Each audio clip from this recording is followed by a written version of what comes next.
Assalamualaikum warahmatullahi wabarakatuh. Apa kabar teman-teman semuanya?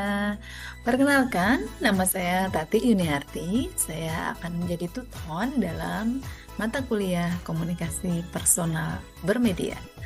Selamat datang semuanya di mata kuliah ini. Semangat ya untuk bisa mengikuti sampai 8 sesi sampai terakhir dalam perkuliahan ini. Baik, saya akan memperkenalkan tentang mata kuliah ini. Jadi, teman-teman tolong disimak ya. Saya akan membagikan informasi terkait dengan mata kuliah personal bermedia ya. Oke. Baik, teman-teman semuanya, sesuai dengan yang sudah teman-teman dapatkan ya, yang ada di e-learning maupun teman-teman juga sudah mungkin mendapatkan di modul. Jadi di mata kuliah komunikasi bermedia ini teman-teman ya, kita akan mempelajari apa saja. Nah, kita akan lihat dalam tampilan berikut ini ya teman-teman semuanya. Baik, yang pertama adalah kita akan melihat tentang bagaimana deskripsi dari mata kuliah ini ya. Jadi, kalau dilihat dari deskripsi mata kuliah ini membahas mengenai komprehensif tentang komunikasi antar pribadi. Mencakup apa aja di sini? Jadi, teman-teman bisa lihat di sini bahwa mata kuliah ini mencakup tentang pengertian dasar, persepsi keterampilan mendengarkan, dan juga bagaimana komunikasi verbal dan nonverbal, serta manajemen hubungan dan konflik dalam konteks komunikasi antar pribadi. Demikian ya. Jadi ini adalah gambaran dari mata kuliah ini. Teman-teman bisa lihat di sini. Kemudian tujuannya apa saja di sini teman-teman ya. Tujuan mata kuliah ini adalah diharapkan mahasiswa mampu mengaplikasikan pengembangan hubungan dalam komunikasi antar pribadi secara efektif, serta memahami berbagai aspek penting dalam membangun komunikasi yang berkualitas. Nah, kemudian apa saja sih yang akan teman-teman dapatkan juga di mata kuliah ini? Kompetensi apa saja yang teman-teman akan dapatkan, garis besarnya apa gitu ya teman-teman ya. Selain tadi sudah dibahas mengenai deskripsi mata kuliah, di sini teman-teman akan mendapatkan hal-hal terkait pemahaman konsep dasar tentang komunikasi antar pribadi, kemudian analisis persepsi, komunikasi verbal dan nonverbal, dan juga manajemen hubungan. Jadi nanti ini akan dibahas secara lebih spesifik. Demikian ya teman-teman semuanya ya. Nah, secara lebih lengkapnya, secara spesifik ya. Jadi untuk mata kuliah ini karena ada 8 sesi, jadi teman-teman bisa lihat antara satu sesi dengan sesi yang lainnya tentunya ada pembagian materi ya.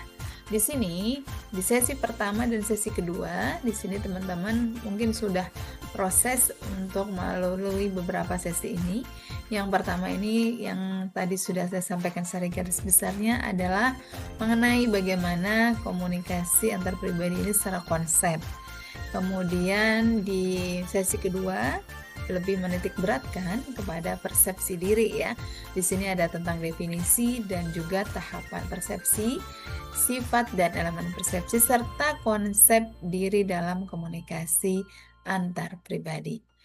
Kemudian untuk sesi ketiga dan empat ini terkait dengan keterampilan komunikasi ya. Di sini di minggu ketiga atau sesi ketiga ini fokus tentang materi mendengarkan. Nah, ini karena mendengarkan ini sangat penting ya teman-teman dalam komunikasi. Tidak akan efektif komunikasi jika salah satu tidak mendengarkan dengan baik apa yang akan disampaikan. Begitu akan dibahas lengkap di sesi ketiga. Kemudian di sesi keempat, teman-teman akan membahas tentang komunikasi verbal ya. Di sini bagaimana komunikasi ini menggunakan bahasa, menggunakan tulisan untuk menyampaikan pesan kepada lawan bicara kita.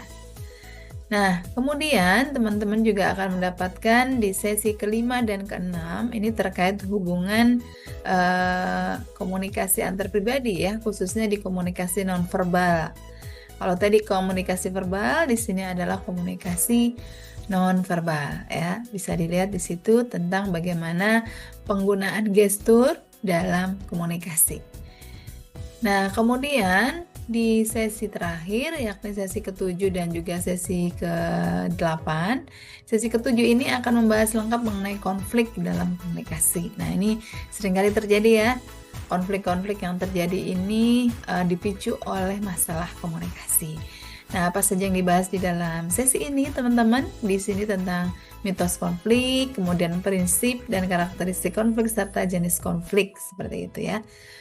Oke, di sesi ke-8 kita akan membahas tentang bagaimana manajemen konflik dan pengembangan hubungan. Nah, ini karena setiap konflik tentunya perlu ada cara mengatasinya. Dan gimana caranya? Kedua belah pihak yang sudah berkonflik tadi bisa kembali akur, bisa kembali bekerja sama dan berkolaborasi. Oke, itu ya teman-teman ya, gambaran 8 sesi materi yang terkait dengan mata kuliah komunikasi bermedia, komunikasi personal bermedia, gitu ya.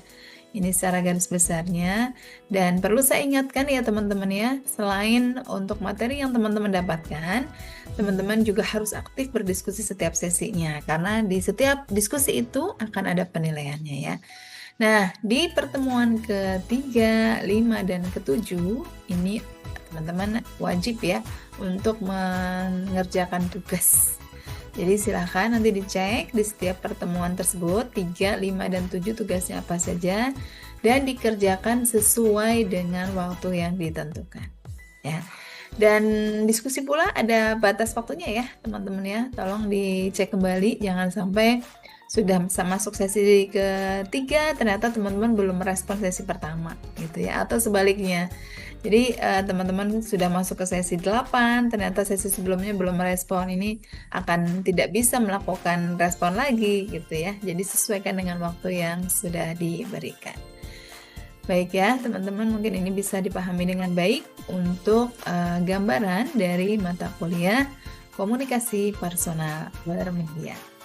Baik, terima kasih semuanya yang sudah menyimak dengan baik penjelasan saya terkait dengan RAT atau rencana terkait dengan pembelajaran komunikasi personal bermedia ini.